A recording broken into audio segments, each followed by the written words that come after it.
আসসালামু আলাইকুম, সবাই কেমন আছেন? আলহামদুলিল্লাহ, আমরা সবাই ভালো আছি। আমি এই শর্ট ভিডিওতে যেটা শেয়ার করব সেটা হচ্ছে আয়ারল্যান্ডে ইমিগ্রেশন লয়ার চুজ করার আগে কিছু জিনিস আপনাদের অবশ্যই জানা প্রয়োজন। সো সেগুলোর ভিতরে ফার্স্ট অফ অল হচ্ছে লয়ার আছে, ল সোসাইটি অফ আয়ারল্যান্ডে রেজিস্টার আছে কি না, যেহেতু এরা যারা সলিসিটার এরা লিগালি এখানে রেজিস্টার থাকে আর কি, তাদের নাম। দেন নেক্সট ওয়ান আছে তারা ইমিগ্রেশন ল স্পেশালাইজড কিনা, যেহেতু এখানে সব লয়ার কিন্তু এই সাইডে ফোকাস করে না। সো এখানে আপনাদের তাদের মেইন ফিল্ড চেক করে নিতে হবে যে তারা কোন ধরনের কেস, যেমন হয়তো citizenship, work permit, family reunification অথবা অ্যাসাইলাম, এগুলোর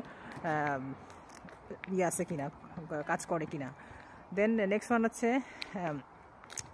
গুড কমিউনিকেশন থাকতে হবে আপনার সাথে, সেটা তাদের ভিতরে আছে কিনা সেটা আপনি যখন অ্যাপয়েন্টমেন্ট নেবেন এবং তাদের সাথে কনসালটেশন নেবেন তখন আপনি বুঝতে পারবেন যে তারা কেমন কমিউনিকেশন করতেছে।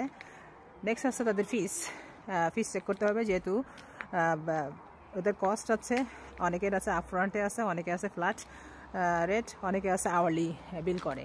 সো এটা ভেরি এক্সপেন্সিভ, কিন্তু আপনারা এটা ডেফিনেটলি চেক করে নেবেন যে তাদের ফিসের স্ট্রাকচারটা কী। সো এই কিছু জিনিস আপনাদের ডেফিনেটলি লয়ার চুজ করার আগে চেক করে নিতে হবে আয়ারল্যান্ডে, যাতে করে আপনাদের কোনো ধরনের প্রবলেম না ফেস করা লাগে, কিংবা কোনো ধরনের যাতে আপনি যে কেসের জন্য যাচ্ছেন তারা কোনো সলিউশন না দিতে পারে। আর যদি কারো কোনো বাংলাদেশি সলিসিটরের প্রয়োজন হয় আমাকে কমেন্টে জানাতে পারেন, আমি তাদের ডিটেলস আপনাদের সাথে শেয়ার করব, কোনো সমস্যা নাই। ভালো থাকবেন, আর কারো কোনো প্রশ্ন থাকলে আমাকে জানাবেন। আল্লাহ হাফেজ, আসসালামু আলাইকুম।